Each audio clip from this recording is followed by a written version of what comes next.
아무것도 두려워 말라. 주 나의 하나님이 지켜주시네. 놀라지 마라, 겁내지 마라. 주님 나를 지켜주시네. 다시 한번 아무것도 두려워 말라. 주 나의 하나님이 지켜주시네. 놀라지 마라, 겁내지 마라. 주님 나를 지켜주시네.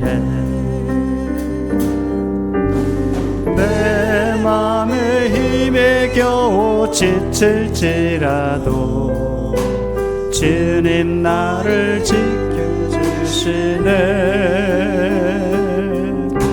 세상의 험한 풍파 몰아칠 때도 주님 나를 지켜주시네.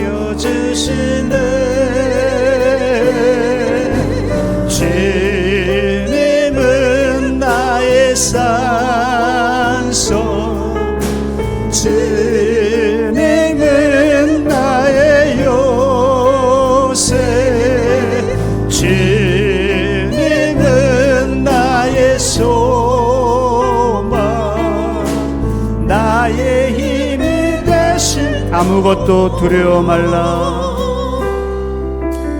아무것도 두려워 말라. 주 나의 하나님이 지켜주시네. 놀라지 마라, 겁내지 마라. 주님 나를 지켜주시네. 아무것도 두려워 말라. 아무것도 두려워 말라.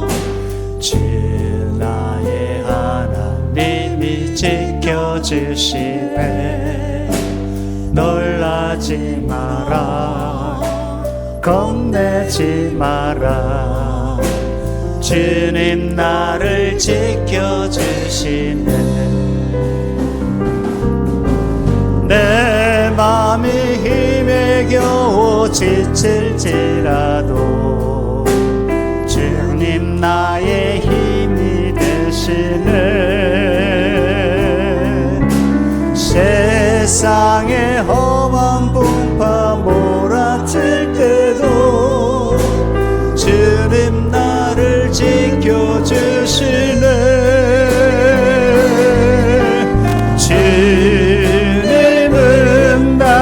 산소, 주님은 나의 요새, 주님은 나의 소망, 나의 힘이 돼. 내 맘이 힘에 겨워 지칠지라도, 내 맘이 힘에 겨워 지칠지라도 주님 나를 지켜주시네. 세상의 험한 풍파 몰아칠 때도 주님 나를 지켜주시네. 아멘. 주님은 나의 산소,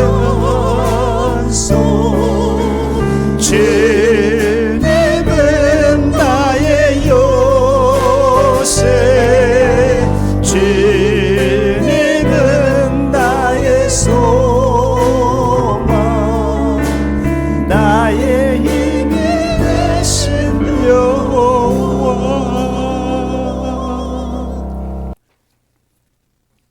이 시간 우리 영문학생 박하선 학생 나와서 성경 봉독하겠습니다.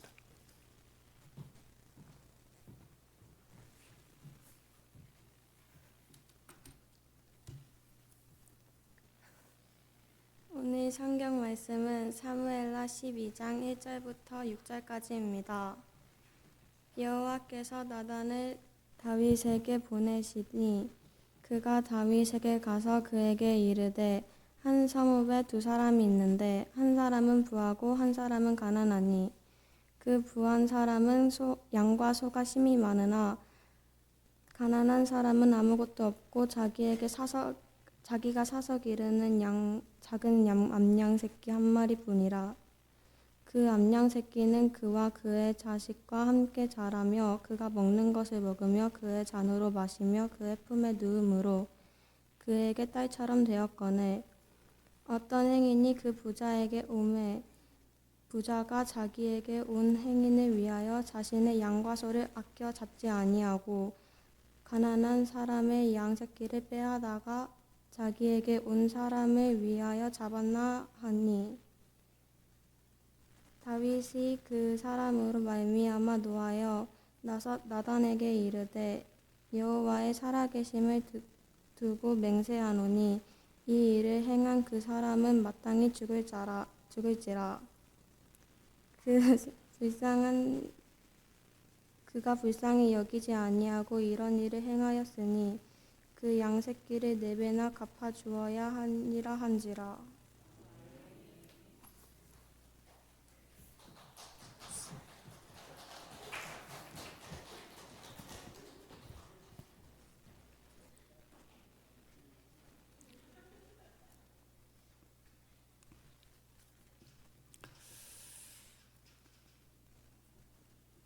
자,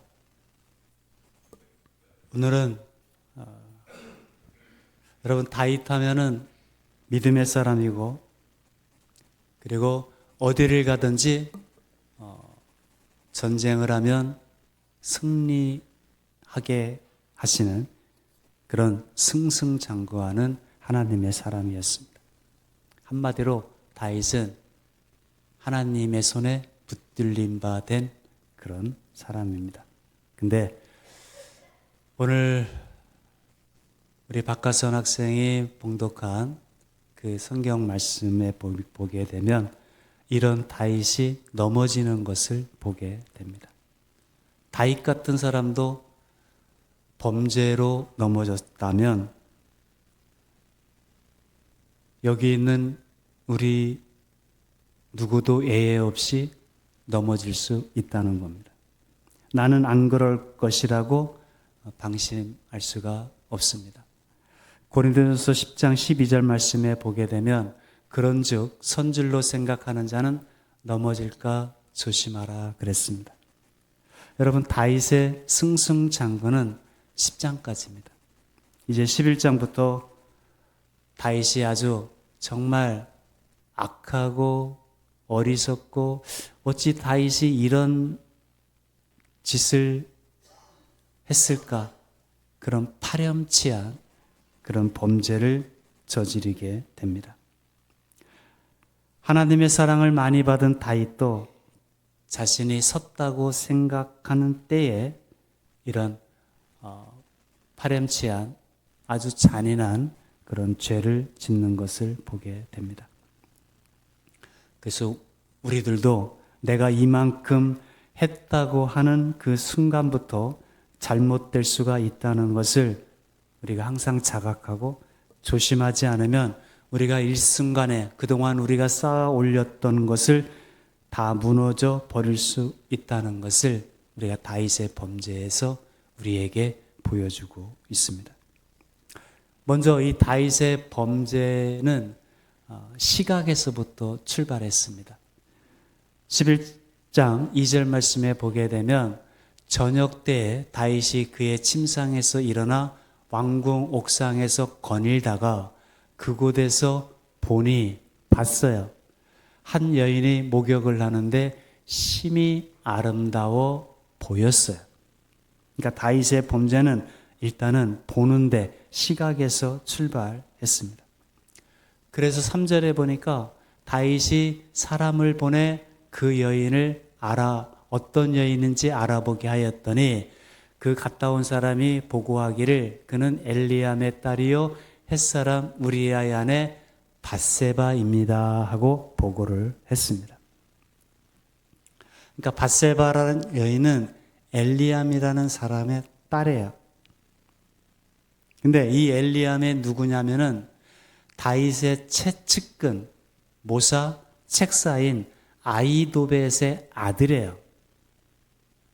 그러니까 다윗이 있게 한 다윗 옆에서 책사를 했던 좋은 지혜와 조언과 하나의 그 제갈 공명과 같은 역할을 했던 아히도벳의 아들의 딸이란 말이에요.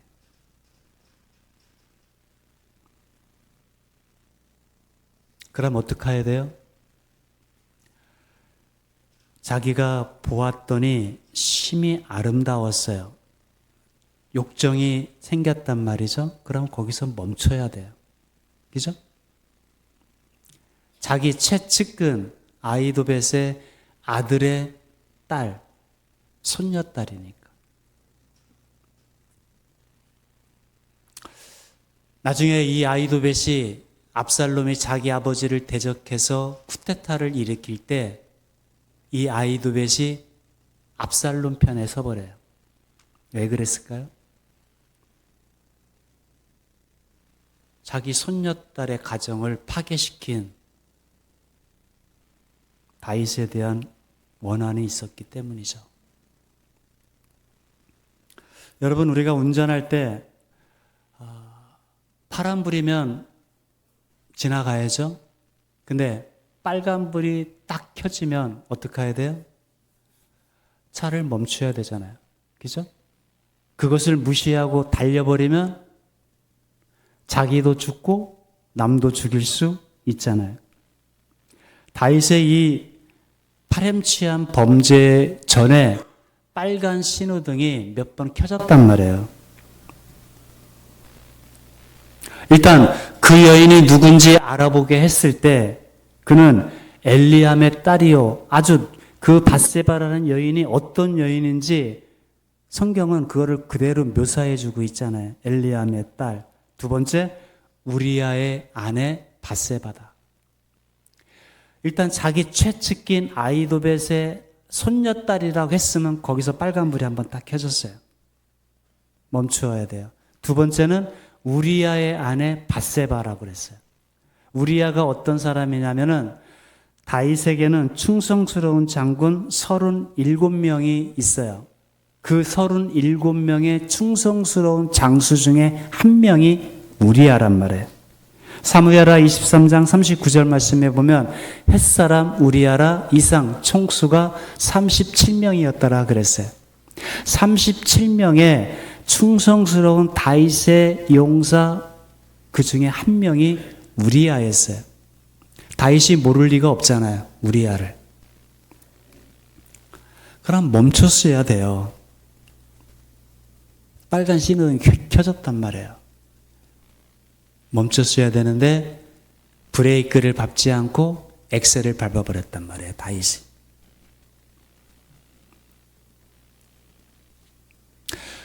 11장 4절 말씀을 보게 되면 다윗이 이제 전령을 보내어 그 여자를 자기에게로 데려오게 했어요. 멈췄어야 되는데 전령을 보내어 그 여인을 자기에게 데려오게 했습니다. 그리고 그 여자가 그 부정함을 깨끗하게 하였으므로, 여성분들은 알죠? 그 부정함을 깨끗하게 했다는 것은 한 달 한 번씩 하는 생리겠죠. 그것을 깨끗하게 했으므로 더불어 동침했어요. 그러면 저 부정함을 깨끗하게 한 그때는 임신이 잘 안 되는 때잖아요. 근데 그 깨끗하게 하였으므로 더불어 동침한데 이제 그 여자가 자기 집으로 돌아갔어요. 그 다음 그 여인이 임신했어요. 덜컥. 임신이 잘 안 되는 때인데 임신을 해서 사람을 보내서 다윗에게 알려줬습니다. 내가 임신하였나이다. 여러분, 한나의 태를 닫아서 임신 못하게 하신 분이 하나님이시죠. 그리고 나중에 한나의 태를 열어서 사무엘을 태어나게 하신 이도 하나님이십니다. 하나님께서 다윗이 어떤 사람입니까? 정말 하나님을 의지하고 하나님 붙잡고 살아왔던 다윗이에요. 그러면 그런 다윗을 봐서라도 임신이 안 되게 할 수도 있잖아요. 왜냐하면 부정함을 깨끗하게 한 그때니까. 근데 임신이 딱 되었습니다. 임신이 되었기 때문에 이 임신된 걸 은폐하기 위해서 또 다른 계획을 세우잖아요. 전쟁터에 나가 있던 우리야를 불러들였고 우리야가 왔는데 자기 집에 들어가지 않고 내 온 이스라엘 군대들은 지금 전쟁터에서 피 흘리며 싸우고 있는데 나만 편하게 집에서 쉴 수 없다 그래가지고 성문에서 잤단 말이에요. 다윗이 자기 뜻대로 안 돼요. 그래서 결국은 우리야를 죽게 만들었습니다. 다윗이 계획대로 되는 게 하나도 없었어요. 하나님은 다윗의 그 악한 계획들을 감추려고 하는 계획들을 은폐하려고 했던 그 계획들을 하나도 들어주지 않으셨어요. 여러분, 죄는 언제나 우리 계획대로 안 돼요. 그래서 여러분, 완전 범죄는 없는 거예요. 우리 계획대로 안 돼요. 다윗의 쓴 시편에 보면은 놀라운 하나님의 은혜를 수없이 체험했던 사람이 다윗입니다. 근데 그런 다윗도 너무나도 쉽게 자기 마음을 지키지 못해서 이런 악한, 사울 왕도 악하다고 했는데 사울 왕도 저지르지 않은 이 악한 죄를 저질렀단 말이죠.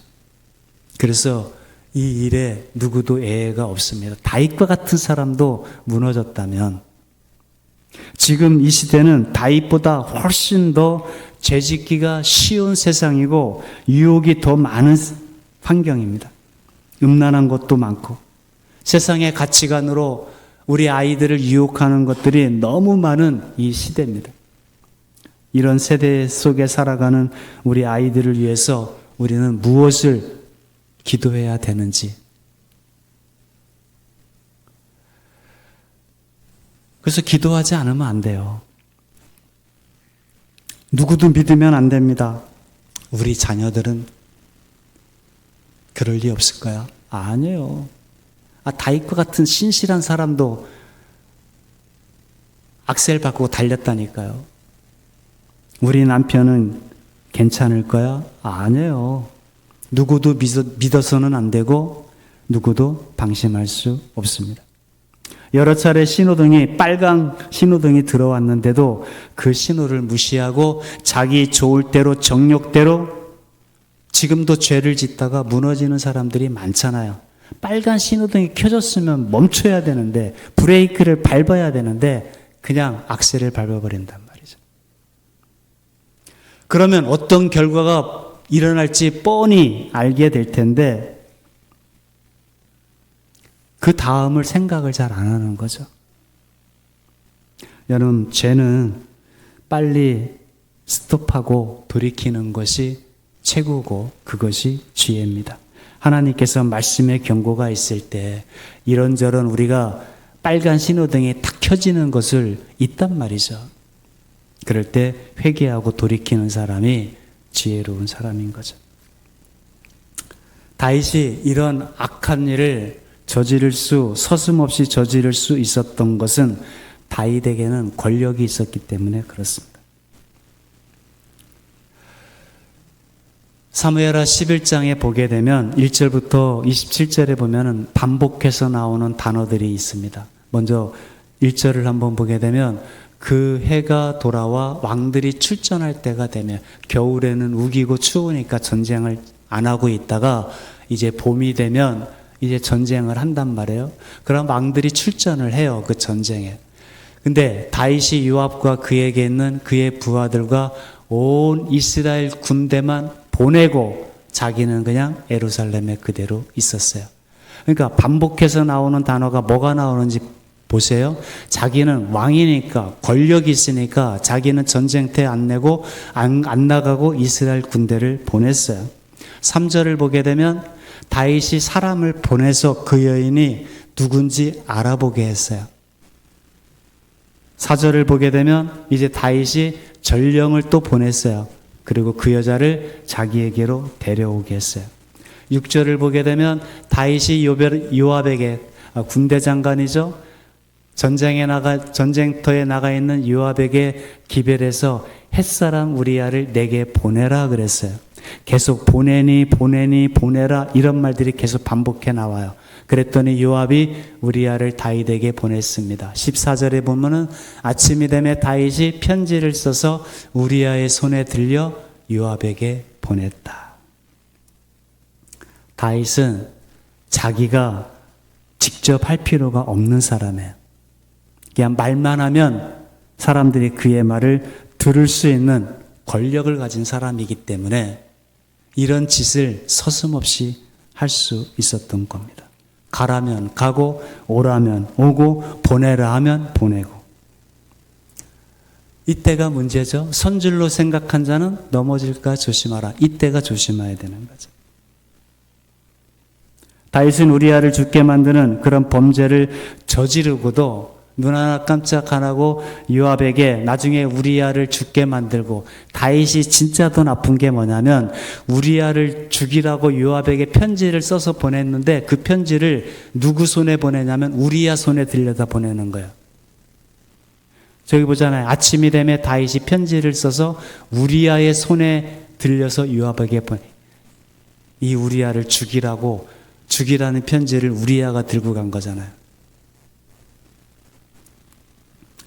그러면서 요압에게 뭐라고 그러냐면 11장 25절에 보게 되면 다윗이 전령에게 이르되 너는 요압에게 말하는데 이 일로 걱정하지 말라. 칼은 이 사람이나 저 사람이나 삼키느니라. 그 성을 향하여 더욱 힘써 싸워 함락시키라. 그러니까 요압에게 왜 우리아를 최전방에 보내고 군대들은 뒤로 빠지게 해서 우리아뿐 아니라 다른 군사들을 죽게 했느냐 하고 다윗 왕이 뭐라고 하면은 전령에게 요압은 너는 이렇게 이야기하라. 우리아도 죽었습니다 하라. 그러면 다윗이 가만히 있을 거라고. 그랬더니 다윗이 요압에게 너는 이 일로 걱정하지 말라. 이렇게 편지를 보냈단 말이죠. 다윗이 하나님 마음에 합하였고 하나님 앞에 신실한 사람이었습니다. 그렇지만 다윗이 이런 죄를 저지른 것을 하나님은 봐주시지 않으셨어요. 성경에 보니까 여호와의 눈에 악하였더라 이랬어요. 다윗은 이 일로 걱정하지 말라 그랬지만 하나님의 눈에는 다윗의 이 행위가 여호와의 눈에는 악하였더라.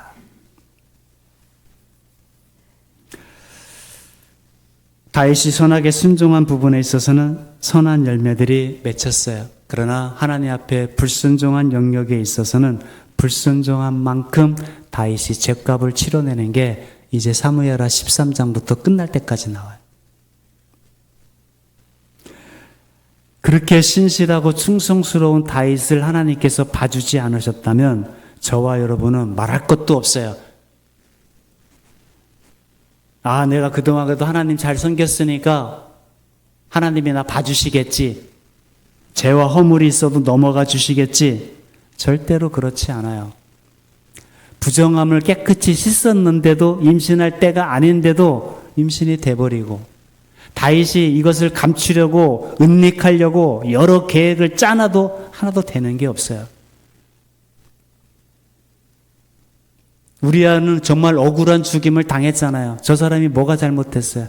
다윗이 사울에게 쫓겨다닐 때 하나님께 계속 하소연했던 게 뭐예요? 하나님, 내가 무슨 죄를 범했다고, 왜 나를 이렇게, 나는 억울하다고 계속 그랬단 말이에요.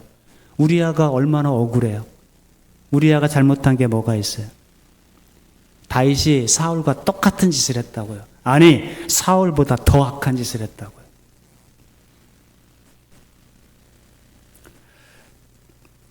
13장부터 다윗의 집에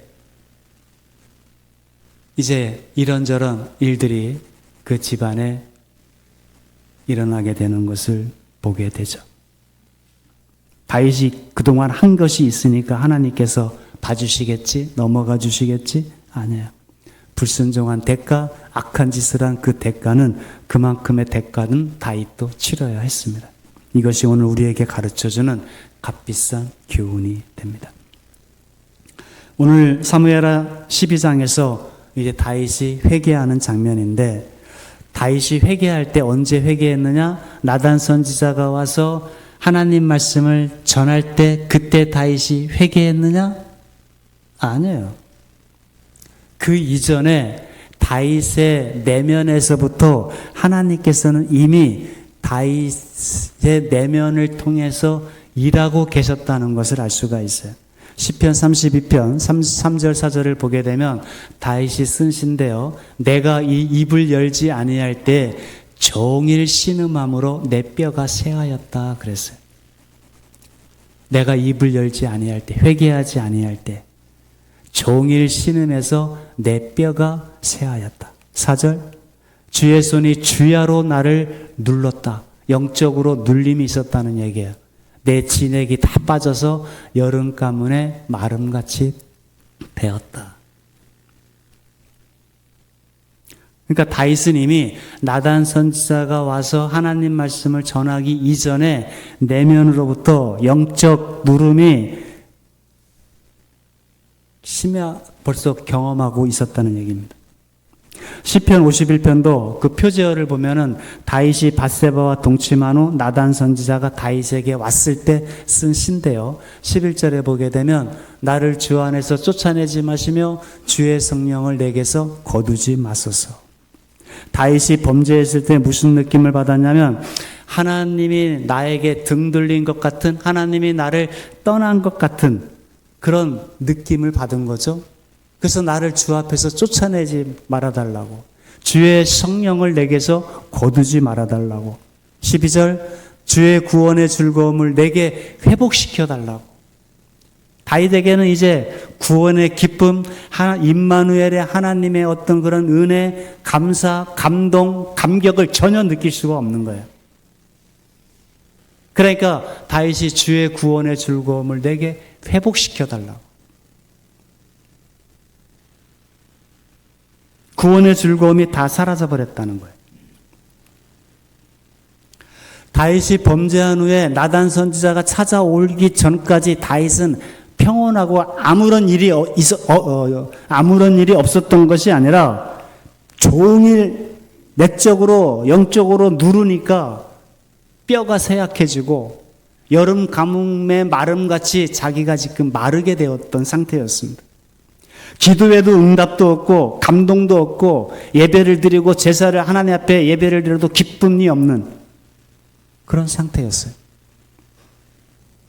그럴 때에 나단 선지자를 통해서 하나님께서 다윗에게 보내서 하나님 말씀을 전해주신 것. 오늘 본문이 바로 그 말씀입니다. 사무엘하 12장 1절부터 6절 말씀. 나단 선지자가 다윗에게 전해야 되는 이 메시지는 좋은 메시지가 아니잖아요. 근데 하나님의 사람은, 주의 종은 가서 하나님 말씀을 전해줘야 되는 거죠. 여호와께서, 하나님께서 이제 직접 개입을 하시는 거죠. 나단을 다윗에게 보내셨어요. 그래서 나단이 아주 탁월하게 비유, 다윗이 목동 출신이니까 다윗이 빨리 이해할 수 있도록 이제 비유로서 이야기를 전해줍니다. 한 성읍에 두 사람이 있었는데 한 사람은 부하고 한 사람은 가난했습니다.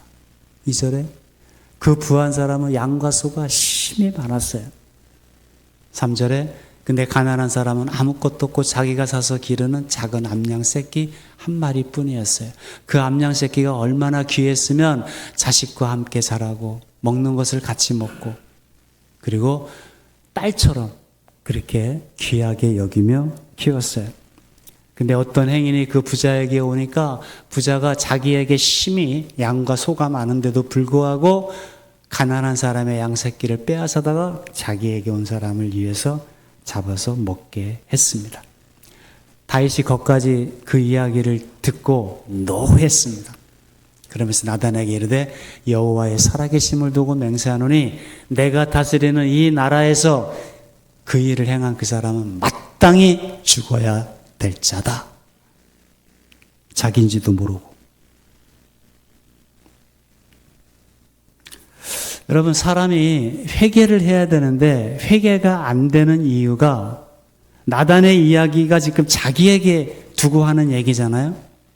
근데 다윗은 지금 자기에게 하는 얘기라고 못 듣는 거예요. 내 이야기처럼 들려야 회개가 되고 납작 엎드리게 될 텐데 남 이야기처럼 들리니까 회개가 안 되는 거죠. 지금도 마찬가지죠. 여러분, 하나님 말씀이 선포가 되면 그 말씀이 하나님 말씀이 나에게 하시는 말씀으로 들려야 믿음도 생길 것이고 내가 죄인이구나 하고 회개할 거 아니에요. 근데 남 얘기로 들리는 거예요. 그러니까 회개가 안 되죠. 12장 7절 말씀을 보세요. 나단이 다윗에게 이르시되 당신이 그 부자라고. 지금 나단 선지자는 하나님 말씀을 전하는데 다윗을 두고 말씀을 전한 거거든요. 다윗은 자기 얘기로 안 들리는 거예요. 근데 나단이 뭐라고 그래요? 당신이 그 사람이라고. 당신이 그 부자와 같은 사람이라고.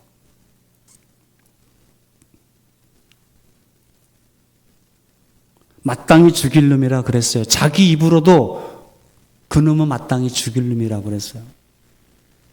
사형 판결을 내렸단 말이죠. 다윗도 죽어야 돼요. 근데 다윗이 철저하게 회개를 하니까 하나님께서 죽이지는 않고 그 죄는 용서해 주셨지만 그 죄값을 치르는 게 사무엘하 끝날 때까지 나오는 거죠. 여러분, 우리가 언제 회개를 경험하게 됩니까? 남의 문제가 아니라 내 문제라고 인식이 드는 그 순간부터 회개가 시작이 됩니다. 제가 어떤 분이 하는 얘기를 들었습니다. 교회를 다닐 때는 좋은 교회를 다니라고 그러잖아요. 좋은 교회가 어떤 교회인지 어느 분이 쉽게 설명해 주는데, 좋은 교회는 어떤 교회가 좋은 교회냐? 하나님 말씀이 들리는 교회가 좋은 교회다. 그래서 말씀이 들리는 교회로 가라고 그렇게 권면해 줬대요. 여러분, 말씀이 들리는 교회가 어떤 교회가 말씀이 들리는 교회예요? 재밌는 교회. 오늘도 이렇게 설교를 하니까 이 얘기는 우리 남편이 들었어야 되는데 내 얘기를 안 들으면 그건 나에게 좋은 교회가 아니에요. 내게 들려야 돼, 내게. 어떤 말씀을 하시든지 간에 내게 주신 말씀으로 들려야 좋은 교회예요. 믿음은 들음에서 나잖아요. 나에게 주시는 말씀으로 들려야, 그 말씀이 하나님 말씀으로 들려야 믿음이 생길 거 아니에요. 애통하며 자복할 거잖아요. 근데 오늘 너무 좋은 말씀 들었다. 이거는 누가 들어야 돼. 그러니까 회개가 안 되잖아요. 그러니까 깨달음이 없잖아요. 그러니까 똑같잖아요. 하나님 말씀이 나에게 주시는 말씀으로 들려야 믿음도 생기게 되고 그 사람이 이제 변하여 새 사람으로 바뀌는 거 아니에요.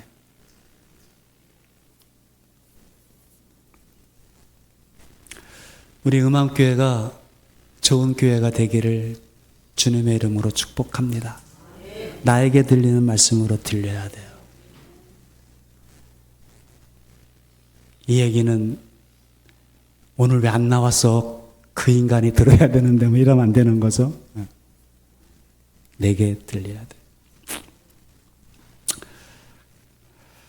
다윗이 이런 범죄는요, 다윗이 뭔가 부족해서 저런 범죄를 저지른 것이 아니라 여유가 많았어요. 하나님께서 나단 선지자를 통해서 얘기해, 네가 부족한 것이 있었으면 하나님께서 더 주셨을 거라 그랬어요. 부족해서 이런 범죄를 저지른 것이 아니라 너무 여유가 있고 너무 풍성해서 그래요. 전쟁에 나갈 때 다른 군사 부하들은 다 전쟁에 나가는데 왜 자기는 집에 있냐고요. 군사들이 피 흘려서 싸우고 있는데 왜 자기는 낮잠을 자고 있냔 말이에요. 전쟁에 나가 싸우고 있는 군사들을 위해서 기도해야 될 사람이, 모세와 아론처럼 기도해야 될 사람이 다윗 아니에요? 잠을 푹 자고 저녁 때쯤에 일어나 옥상에 거늘다 보니까 눈에 보는 게 여인이 보이고 자기 정욕을 이기지 못하고 빨간불이 켜졌는데도 그냥 달려버리잖아요. 오늘 우리들도 마찬가지입니다. 우리가 사명을 감당해 가면서 해야 돼요. 나는 사명하지 않고 선교도 안 하고 내가 열심히 내가 섬겨야 될 그 자리에서 하지 않고 있다 보면 우리도 영적 나태함에 빠지게 되고 우리도 언제든지 넘어질 수 있다는 거예요. 주님의 이름으로 행하는 봉사의 현장, 선교의 자리에 적극적으로 참여를 해야 돼요. 군사들은 다 전쟁터에 나가는데 자기는 왕궁에 남아 있었다고 그러잖아요. 군사들은 나가서 싸우고 있는데 자기는 낮잠을 자고 있잖아요. 기도해야 돼요, 여러분. 우리 영문학생 주일이고 우리 아이들을 사랑한다고 하면서 기도해 줘야 되잖아요.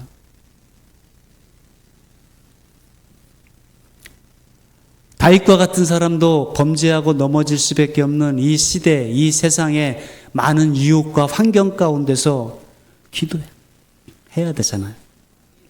나를 위해서 기도하는 시간은 얼마 안 돼요, 여러분. 여러분이 새벽마다 저녁마다 기도할 때 나를 위해서 기도하는 건 얼마큼 돼요? 몇 마디 기도하면 끝이에요. 근데 다른 사람을 위해서 기도할 때는 기도가 끊이지 않고 나와요. 30분도 할 수 있고 1시간도 할 수 있어요. 다윗이 지금 기도해야 되잖아요. 이스라엘 백성의 나라의 왕이고 통치자고 자기 군사들이 전쟁터에 나가 싸우고 있으면 자기가 부득이 못 나갔으면 기도해야 되잖아요. 기도는 끝이 없습니다. 다른 사람을 위한 기도는 끝이 없습니다.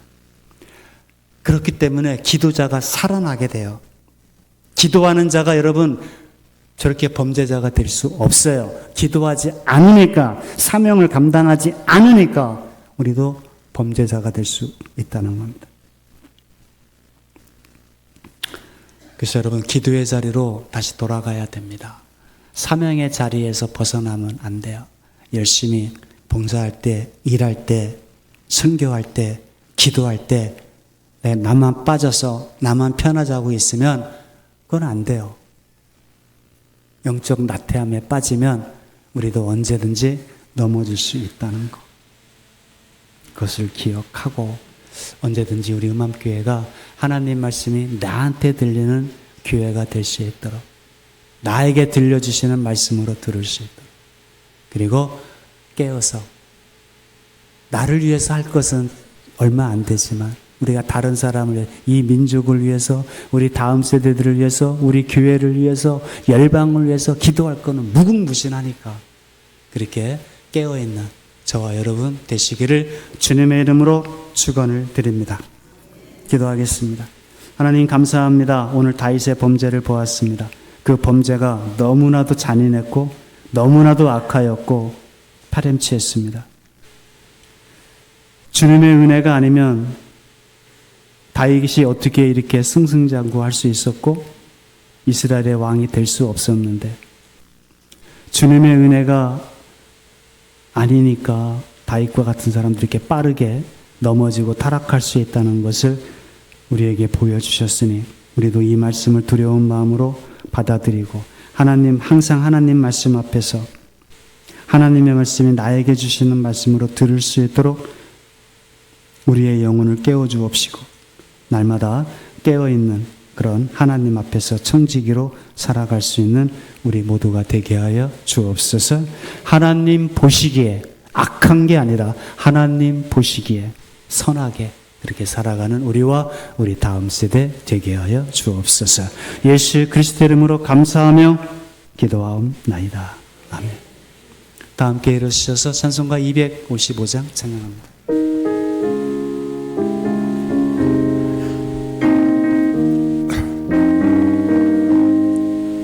너의 죄 흉악하다 눈과 같이 이겠네 너의 너의 죄 흉악하나 눈과 같이 있겠네.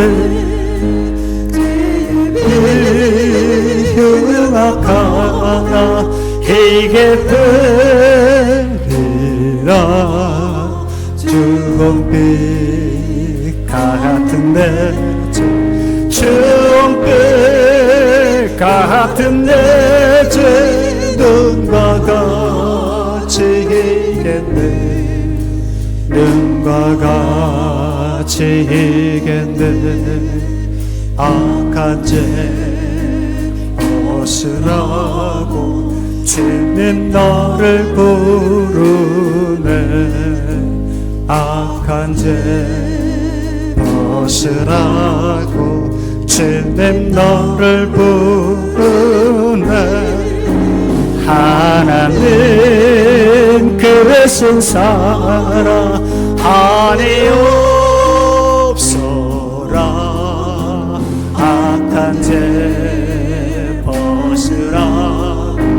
악한 죄 벗으라고 주님 너를 부르네.